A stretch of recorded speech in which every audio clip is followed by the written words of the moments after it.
Mi novia fingió que la golpeé para meterme preso, pero olvidó que tenía una cámara. Mi nombre es Matías, tengo 31 años, y estaba en plena noche de póker con mis amigos cuando todo comenzó a derrumbarse. Tenía un full en la mano y un vaso de Fernet al lado cuando mi celular empezó a vibrar sobre la mesa. 11 llamadas perdidas de mi novia, Camila. Después, un mensaje: volvé a casa ahora o te vas a arrepentir. Me disculpé con los chicos, me levanté del sillón y salí al balcón del departamento para llamarla. Apenas sonó una vez, atendió. ¿Dónde estás? Su voz temblaba, pero sonaba tan fingida como una mala actriz de teatro escolar. En lo que te dije hace 3 días, Cami. Noche de póker. ¿Qué pasa? Hubo una pausa rara, de esas que no son silencios, son guiones deliberados. Te necesito en casa ahora mismo, dijo, como si estuviera leyendo un guión. ¿Qué pasó? ¿Estás bien? Otro silencio. Más largo esta vez. No importa. Solo volvé, y cortó. Resoplé. Últimamente estaba muy cambiante, celosa, posesiva. Tenía ataques emocionales a la mínima. Pero aún así, no me sonaba a una situación real de emergencia. Volví a la mesa. Y entonces, 20 minutos después, un número desconocido. ¿Hablo con el residente del departamento 3B? Soy el subcomisario Ferreira. Sentí como se me helaba el pecho. Sí, soy yo. ¿Qué pasó? Estamos respondiendo a un reporte de violencia familiar. Su novia afirma que usted la golpeó. Necesitamos que venga inmediatamente. El tiempo se detuvo. Fue como estar atrapado en una mala pesadilla. No puede ser, estoy en la casa de un amigo desde las 6. Jamás la toqué. Señor, venga al domicilio ahora. Cualquier otra cosa la vemos allá. No tuve opción. Agarré las llaves, me despedí al vuelo y conduje por la avenida como si el auto pudiera tragarme a mí también. Al llegar a mi edificio, en pleno barrio de Almagro, había 2 patrulleros con las luces encendidas y los vecinos mirando desde los balcones, filmando, murmurando. Mi nombre en sus bocas. Mi cara reflejada en sus teléfonos. Subí corriendo. La puerta estaba abierta. 2 policías adentro. Y ahí estaba Camila, sentada en el sillón con una bolsa de hielo apoyada en la mejilla. Llorando a mares. Temblando como un papel. Una actriz dando su mejor versión de víctima dolida. Es él. Gritó señalándome apenas crucé la puerta. Como si yo entrara con un arma. El subcomisario Ferreira se adelantó. Señor, su pareja declara que usted la golpeó durante una discusión alrededor de las 6:30, antes de que saliera de su casa. Es imposible, respondí, casi incrédulo. Salí antes de las 6. Y no volví desde entonces. Está mintiendo, dijo Camila, poniéndose de pie, con la cara roja. Vino borracho, se enojó cuando le pedí que se quedara y me pegó. La oficial que la acompañaba me miraba como si intentara adivinar si yo era un monstruo o un tipo que contaba la verdad. ¿Alguien puede verificar su coartada? Preguntó ella. Sí, respondí enseguida. 5 personas. Mis amigos. Tengo mensajes en WhatsApp, con hora y ubicación. Vi cómo la expresión de Camila se quebró durante un segundo. Fue mínimo, un parpadeo de terror. Pero ahí estuvo. Y entonces me acordé del timbre con cámara. Oficial, tengo una cámara en la entrada del departamento. ¿Quieren ver lo que pasó realmente? El color se le fue del rostro. Abrí la app desde el celular. Busqué las 17:43. Ahí estaba yo saliendo del departamento, con la mochila y las fichas de póker, despidiéndola: te quiero, nos vemos más tarde. Y su voz: divertite, mi amor. Avancé hasta las 18:45.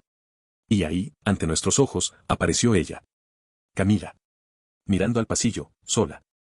Ensayando. Ok, me pegó, decía al aire. Silencio. Se dio una cachetada suave. Nada. Probó otra, más fuerte. Y después otra. El sonido del golpe retumbó. Se corrigió el pelo en el reflejo. Se volvió a pegar. Pausó. Se hizo la víctima. Compuso el gesto.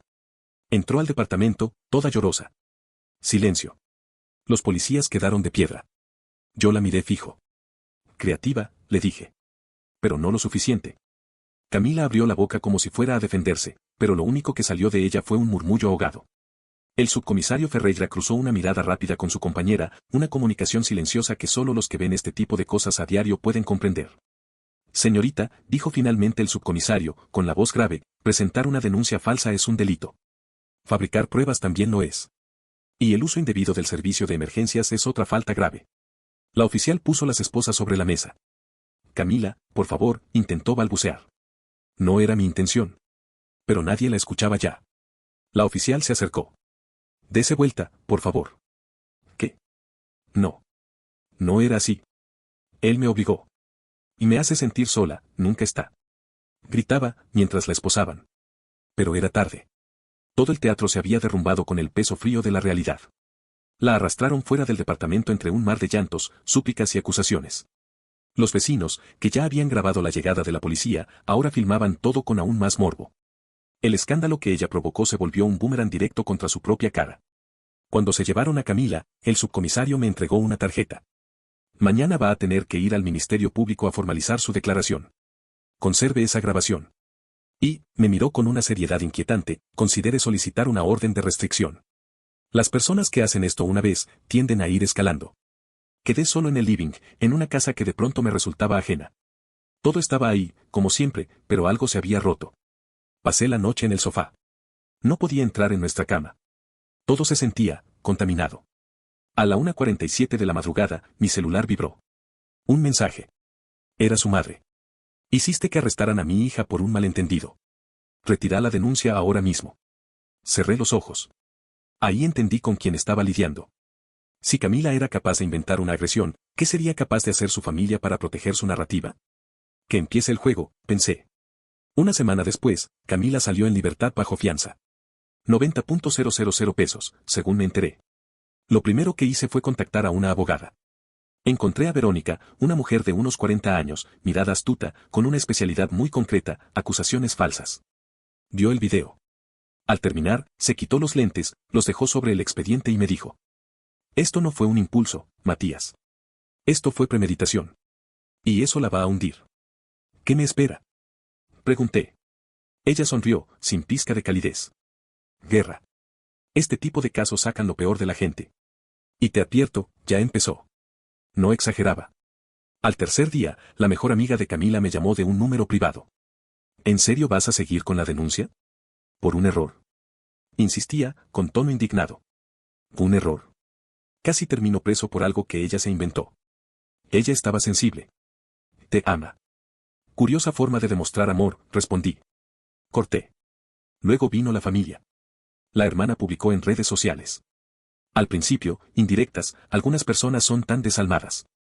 Después, más claras, imagina denunciar a tu novia porque no podés manejar una discusión como adulto. Verónica me dijo que documentara todo. Capturé cada publicación, cada mensaje, cada comentario. Y en paralelo, la fiscalía avanzaba. El inspector Gómez, a cargo de la investigación, me pidió que fuera a grabar una declaración. Tiene suerte de tener esa cámara, me dijo, con un tono cansado. Sin eso, usted estaría ahora en un calabozo. Respiré profundo. Aún no me caía la ficha.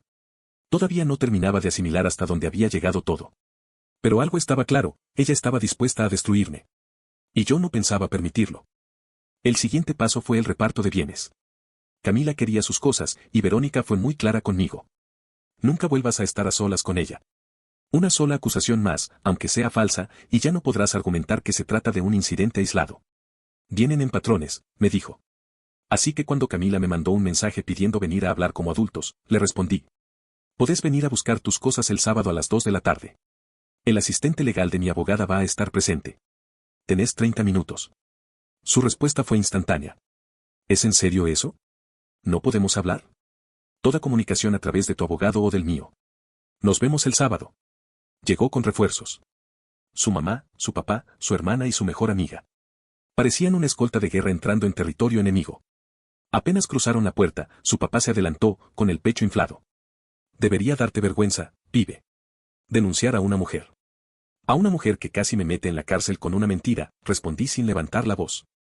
Para el caso, es lo mismo, intervino la hermana. No lo habría hecho si no la hubieras maltratado. El asistente de Verónica, un tipo flaco con una carpeta en mano, se aclaró la garganta. Estamos acá solo para coordinar la entrega de pertenencias. El residente pide que no haya discusiones personales. Camila apenas me miraba. Cuando lo hacía, era una mezcla de odio y miedo. Quizá le pesaba la realidad. Quizá solo odiaba no tener el control. Empezó a juntar ropa, cremas, zapatos. Todo en silencio. Hasta que vio la tele de 65 pulgadas. Esa es mía, dijo, señalándola. No, respondí. La compré yo. Vos querías la pantalla más grande, pero la pagué yo. 10.800 pesos extra. Revisa tus transferencias. Su mamá intervino. Es solo una tele. No seas mezquino. Entonces no le va a importar dejarla, respondí, sosteniéndole la mirada. Su papá se puso rojo. ¿Sabes qué? Sos un hombrecito. Un hombre de verdad. ¿Qué? ¿Dejaría que lo incriminaran falsamente y lo arruinaran? Tenés un concepto curioso de hombre de verdad. No respondió. Se callaron todos. Continuaron juntando cosas. Cuando estaban por irse, Camila se acercó. Lo siento, dijo, en voz baja. Fui una idiota. ¿No podemos arreglar esto? No, respondí. ¿Eso es todo? ¿Solo no? ¿Eso soy para vos? Fuiste quien decidió lo que eras para mí. Su mejor amiga se puso enfrente, como si me fuera a pegar. ¿En serio la vas a dejar ir a juicio por esto? ¿Por un errorcito? Ella tiene ansiedad, boludo. Y yo tengo una cámara. Es raro cómo funcionan las cosas, dije. No hubo más palabras. Cuando se fueron, sentí la casa más liviana hasta que levanté el almohadón del sillón y vi algo. Un cuaderno. Pequeño, tapa rosada. Lo abrí. Era la letra de Camila. Notas para terapia. Frases subrayadas. Hacer que se sienta culpable cuando sale con amigos. Mencionar falta de disponibilidad emocional. Conseguir que acepte cuenta bancaria conjunta transparencia. Como aislarlo de Miguel y Franco. Mis amigos. Página tras página. Tácticas. Planes. Estrategias de manipulación emocional. Literalmente, una guía para controlarme. Saqué fotos de cada hoja. Se las mandé a Verónica. Me contestó. Oh, esto se pone cada vez mejor. La etapa de investigación complementaria va a ser deliciosa. No sabía si reír, llorar o prender fuego el departamento. 3 días después, el defensor oficial de Camila llamó a Verónica, buscando negociar. Querían que los cargos se redujeran. Que no quedaran antecedentes. Que no pagara cárcel. Verónica le respondió. Su cliente ensayó una acusación falsa de violencia doméstica frente a una cámara. Se autolesionó. Hizo mal uso de los servicios de emergencia. Contraoferta, se declara culpable de todos los cargos, acepta la pena completa y nosotros no presentamos demanda civil. Tuvieron 48 horas. No aceptaron. Yo tampoco pensaba aceptar menos que la verdad completa. Camila no aceptó el trato. Para mí estaba claro, quería seguir jugando a ser la víctima hasta las últimas consecuencias. Y lo peor, es que no estaba sola. La audiencia inicial fue la semana pasada. Camila apareció con un vestido recatado, el pelo recogido, casi sin maquillaje. Parecía una universitaria inocente, más que una mujer que había ensayado golpearse frente a una cámara. El fiscal expuso todo, la grabación del timbre, los golpes autoinfligidos, el uso indebido de los servicios de emergencia y la premeditación. Dejó que el silencio de la sala hiciera el resto. El defensor de oficio de Camila intentó alegar un episodio de salud mental, una crisis emocional. Pero el juez, después de ver la grabación 2 veces, fue implacable. Abogado, su cliente está ensayando una historia falsa, analizando su reflejo y perfeccionando su actuación. Esto no es un brote psicótico. Esto es planificación, dijo el juez. Fijó fecha para el juicio dentro de 3 meses. Y a partir de ahí, todo explotó. La madre de Camila se lanzó a Facebook con un post kilométrico sobre mujeres inocentes perseguidas por un sistema machista y exnovios vengativos que manipulan pruebas. Publicó mi nombre. El de mi trabajo. El de mi familia. Mi mamá lo vio. Lloró de bronca. Y publicó su propia respuesta, con las capturas de los documentos del juzgado que demostraban que Camila estaba imputada formalmente por falsedad de declaraciones. Interesante concepto de inocencia, escribió mi vieja. ¿También se golpeó sola para llamar la atención de la policía? Quizá enseñarle a tu hija a no cometer delitos era más fácil que difamar a un inocente. La publicación explotó. La mamá de Camila intentó afirmar que yo había editado el video. Varios usuarios demostraron que las cámaras tenían metadatos verificables. Lo borró 1 hora después, pero ya era tarde. El daño se propagó como un virus. En el gimnasio, noté las miradas. La chica de la recepción, antes encantadora, ahora fría. Se ve que la hermana de Camila había ido a meter cizaña. Tuve que sentarme con el gerente, mostrarle la documentación completa. Te creo, me dijo, pero entendé que, acá la percepción importa. Esa palabra empezaba a atormentarme, percepción. ¿De qué servían las pruebas, si lo primero que la gente escuchaba era una mentira? Pero lo peor llegó después. Camila, que ya estaba bajo una medida de alejamiento procesal, solicitó una orden de restricción completa en mi contra, alegando que yo la espiaba, la acosaba y amenazaba a su familia. Era todo inventado. Pero aún así tuve que tomarme un día sin goce de sueldo, ir al juzgado con Verónica y sentarme ahí mientras ella lloraba ante el juez diciendo que me tenía pánico. Verónica fue una bestia. Presentó los registros que probaban que yo tenía su número bloqueado. Capturas donde se veía que la había bloqueado en todas mis redes. Testimonios de mis amigos confirmando que no hablábamos de ella. Nada. El juez la miró como si estuviera harta de ver este tipo de teatro. Señorita, usted está siendo procesada actualmente por falsedad de declaraciones y por fabricar pruebas. Ahora está aquí intentando solicitar una orden de restricción sin evidencia alguna. Lo que veo es un patrón preocupante, dijo, antes de negar la solicitud. Camila rompió en llanto. Su madre empezó a gritarle al juez que estaba perpetuando la violencia y lo sacaron a empujones de la sala. Aunque gané, la mancha quedó ahí. En la oficina, alguien se enteró de que tuve una audiencia de restricción. No escucharon el resultado, solo el titular, tuvo audiencia por orden de restricción. Mi jefe me llamó a su despacho. No estoy diciendo que te crea todo, Matías. Pero Recursos Humanos está preocupado. Y las apariencias, importan. Fui a casa exhausto. Y a las 11 de la noche, alerta de la cámara del timbre. Camila. Fuera de mi puerta. Golpeando. Gritando. Abrime. Hablemos. Vos me arruinaste la vida, Matías. Todo esto es culpa tuya. No abrí. Llamé al 911. Grabé todo. Cuando llegó la policía, todavía estaba ahí, pateando la puerta y gritando que iba a asegurarse de que todos supieran la verdad. La detuvieron. Otra vez. Violó las condiciones de su fianza y el no contacto impuesto por la justicia. Verónica pidió una orden de protección de emergencia a la mañana siguiente. Se la dieron en 1 hora. Y ahí entendí algo, ya no era una pelea por limpiar mi nombre. Era una guerra por proteger mi vida. Camila estuvo detenida 5 días en el penal de Ezeiza. 5 días hasta que sus padres lograron reunir el dinero para pagar su segunda fianza. Pero esta vez, la situación ya no era un simple trámite legal. Se había convertido en un incendio que tocaba cada rincón de mi vida. Durante esos 5 días, su papá llamó a mi jefe y de alguna forma consiguió que le atendiera. Ese tal Matías es un peligro. Está acosando a mi hija, buscando vengarse porque la dejó. No pueden confiar en alguien así cerca de una mujer, dijo, según me contó mi jefe. Me llamaron otra vez a Recursos Humanos. Ya no era una charla. Era un aviso. Matías, no cuestiono tu versión. Tenemos toda la documentación. Pero esto está causando demasiada distracción interna. Si no logramos apagar esto pronto, va a poner en riesgo tu puesto, me dijeron, casi como si fuera yo el problema. Verónica no se quedó de brazos cruzados. Presentó una denuncia por difamación contra el papá de Camila y le envió una carta de advertencia legal. Eso detuvo la cruzada paterna, pero no las acciones de su hermana. Ella continuó la campaña de desprestigio, ahora de forma más sutil, dejó varias reseñas de una estrella en la página de mi empresa, mencionando mi nombre completo, acusándome de misógino, agresor, manipulador. No contraten una empresa que apoya maltratadores, escribió. El Departamento Legal del Trabajo tuvo que intervenir para eliminar todo. Cuando pensé que no podían inventar más, se superaron. Nueva oferta de la defensa, Camila se declaraba culpable, pero quería una pena mínima, sin pasar tiempo real tras las rejas, sin antecedentes. Solo libertad condicional. Verónica me llamó. ¿Querés aceptarlo? No. Los juicios son desgastantes. Consumís tiempo, plata y energía. ¿Estás seguro de querer llevar esto al final? Me preguntó con el tono grave de quien ya ha visto demasiadas batallas. Sí, respondí, sin titubear. Quiero que todo el mundo escuche lo que hizo. Ella intentó meterme preso. Me acosó. Violó medidas judiciales. A mí me quieren echar del trabajo, pero ella sigue contando su versión impunemente. No merezco cargar yo con eso. Verónica sonrió. Una sonrisa de cazadora. Entonces vamos a destrozarla. El juicio se fijó para 6 semanas después. Mientras tanto, algo cambió en el aire.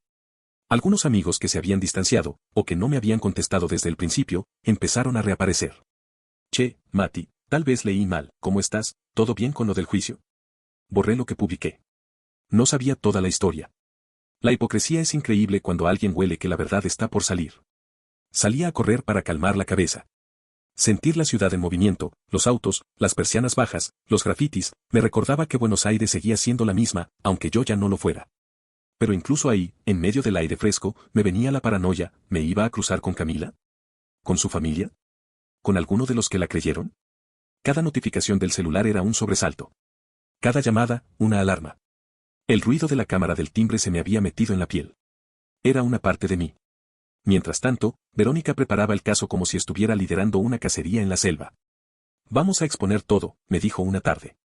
Los mensajes falsos, los golpes ensayados, la denuncia inventada, la violación a la fianza, la campaña de difamación de la familia, y ese cuaderno es oro. Lo que quiso hacerte no fue solo una mentira. Fue una estrategia. ¿Y vos? Le pregunté. ¿Has visto muchos casos así? Más de los que creerías. Pero nunca con una evidencia tan perfecta y devastadora como la tuya. Esa cámara valió cada uno de los 23,000 pesos que pagaste. Y tenía razón. La noche antes del juicio, dormí quizás 2 horas. No por miedo, sino por el peso de lo que venía. Era más que un caso. Era mi historia puesta bajo juicio. Ya no era solo limpiar mi nombre. Era darle fin a una guerra que yo no elegí, pero que iba a terminar, sí o sí, a la luz de todos. El juicio comenzó un lunes frío de agosto. Los pasillos del Palacio de Tribunales estaban repletos de abogados, oficiales, familias y personas que, como yo, intentaban respirar entre el miedo y la necesidad de justicia. Yo no soy una persona religiosa, pero mientras esperaba para entrar a la sala, recé en silencio. No por un milagro, sino por verdad. La sala se llenó. Camila entró rodeada de sus padres, vestida de manera sobria, rostro lavado, ni rastro del labial rojo que solía usar. Parecía más frágil que nunca. Pero yo sabía mejor. Esa fragilidad era un disfraz. Y estaba a punto de caer. El fiscal presentó las pruebas desde el primer minuto. La grabación del timbre fue lo primero que reprodujo. Se escucharon las risas ajenas cuando comenzó. Pero cuando llegó el momento en que Camila ensayaba la historia, el silencio se volvió absoluto. La sala contenía el aliento. Primera cachetada. Silencio. Segunda. Murmullos. Tercera. Gemidos de incredulidad.